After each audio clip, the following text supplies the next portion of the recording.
સમયે એક નાનકડા ગામમાં જમનાદાસ નામનો ખેડૂત રહેતો હતો. તેની પાસે ખેતર હતું, થોડા ઢોર અને એક નાનકડું ઘર હતું. જમનાદાસના બે દીકરા હતા, મોટો દીકરો કાનજી અને નાનો દીકરો મોહન.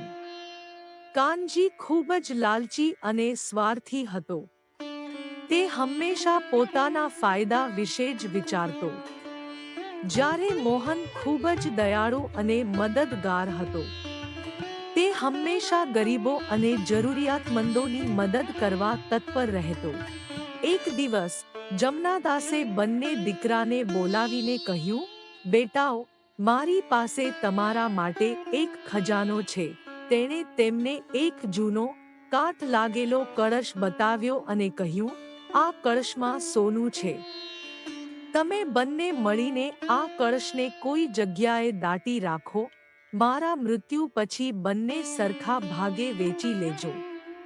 બંને ભાઈઓએ કળશ લીધો અને રાત્રે જ્યારે બધા સૂઈ ગયા ત્યારે તેઓએ કળશને એકાંતમાં લઈ જઈને જમીનમાં દફનાવી દીધો. તેણે કળશ ક્યાં દફનાવ્યો હતો તેની નોંધ કરી લીધી. કેટલાક દિવસો પછી જમનાદાસ બીમાર પડી ગયો. તેની તબિયત દિવસે ને દિવસે બગડતી જતી હતી.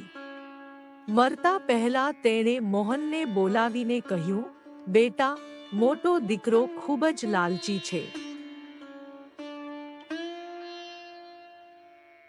પરંતુ તારે ચિંતા કરવાની જરૂર નથી. તારો દયાળુ સ્વભાવ તને સુખી બનાવશે.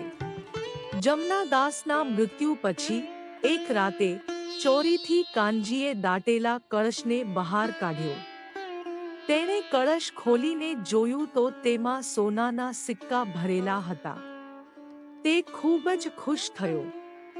કાનજીએ આ સિક્કાઓને પોતાની પાસે છુપાવી દીધા અને કળશ પાછો જેમ હતો તેમ જમીનમાં દાટી દીધો. જમનાદાસની અંતિમ વિધિ બાદ બંને ભાઈઓએ તે કળશને જમીનમાંથી ખોદીને બહાર કાઢ્યો અને ખોલીને જોયો. બંને ભાઈઓએ જોયું કે કળશ તો ખાલી છે. કાનજી બધું જાણતો જ હતો, તેથી તેણે નાટક કર્યું અને ચોરીનો આળ મોહન પર લગાવ્યો. મોહને કહ્યું કે તે કશું જાણતો નથી અને તેણે ચોરી નથી કરી. પરંતુ કાનજીએ મોહનની એક વાત ના સાંભળી અને તેની સાથે ઝઘડો કરીને તેણે ઘરમાંથી કાઢી મૂક્યો અને મોહનને કંઈ જ ના આપ્યું. મોહન દુઃખી થઈને રડવા લાગ્યો. તે સમજી ગયો કે કાનજીએ તેની સાથે દગો કર્યો છે. તે ઘર છોડીને ખેતર ચાલ્યો ગયો. ખેતરમાં મોહન એક ઝૂંપડી બાંધી રહેવા લાગ્યો. આખો દિવસ ખેતરમાં મજૂરી કરી પોતાનું ગુજરાન ચલાવતો અને પોતાના ભાગમાંથી જે કાંઈ વધે તેમાંથી જરૂરિયાતમંદ લોકોને મદદ કરતો. મોહન ખૂબ જ સરળ સ્વભાવનો હતો. તે સોનાને લીધે તેના ભાઈ સાથે ઝઘડો કરવા ઈચ્છતો ના હતો. એક દિવસ એક સાધુ તેના ગામમાં આવ્યા. સાધુ ફરતા ફરતા મોહનના ખેતરે પહોંચ્યા. સાધુને ત્યાં ખૂબ જ શાંતિની અનુભૂતિ થઈ અને ચાતુર્માસ ત્યાં જ વિતાવવાનું નક્કી કર્યું. સાધુએ મોહનને પોતાની લાગણી વ્યક્ત કરી. મોહન તો ખૂબ જ ખુશ થયો અને સાધુને ત્યાં જ રહેવા માટે આગ્રહ કર્યો. સાધુ ત્યાં જ રહીને તપ કરવા લાગ્યા. મોહન ખૂબ જ ભાવથી સાધુની સેવા કરવા લાગ્યો. દિવસ આખો ખેતરમાં કામ કરતો અને રાતે સાધુની સેવા કરતો અને સત્સંગ કરતો. જોત જોતામાં 4 મહિના પૂર્ણ થઈ ગયા અને સાધુએ ત્યાંથી જવાનું નક્કી કર્યું. સાધુ મોહનનો દયાળુ સ્વભાવ જોઈને ખૂબ ખુશ થયા અને તેને આશીર્વાદ આપ્યા. સાધુએ કહ્યું, બેટા, તારી દયાળુતાને જોઈને હું ખૂબ ખુશ છું. તને એક ભેટ આપું છું. સાધુએ એક નાનો, જૂનો લાકડાનો ડબ્બો આપ્યો અને કહ્યું, આ ડબ્બો ક્યારેય ખાલી થશે નહીં. તું જ્યારે પણ તેમાંથી કંઈ લેશે ત્યારે તેમાંથી વધુ મળશે. મોહને ડબ્બો ખોલીને જોયો તો તેમાં સોનાના સિક્કા ભરેલા હતા. તે ખૂબ જ ખુશ થયો.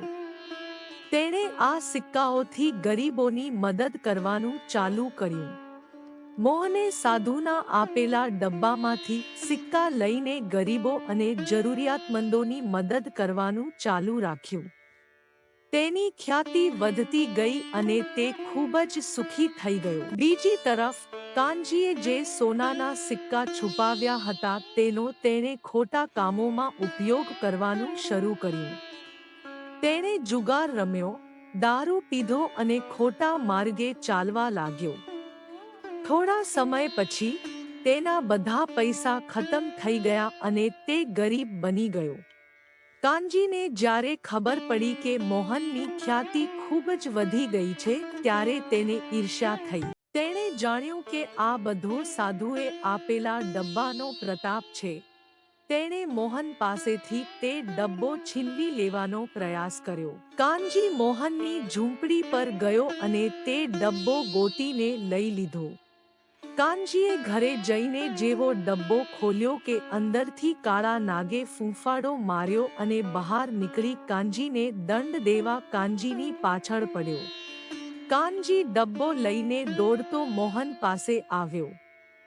કાનજીને સમજાયું કે તેણે ખોટું કર્યું છે. તેણે મોહનની માફી માંગી અને પેલા નાગને રોકવા વિનંતી કરી. મોહને નાગ દેવતાને પ્રાર્થના કરી અને કાનજીને માફ કરવા કહ્યું. નાગ ત્યાંથી બીજે રસ્તે જતો રહ્યો અને મોહને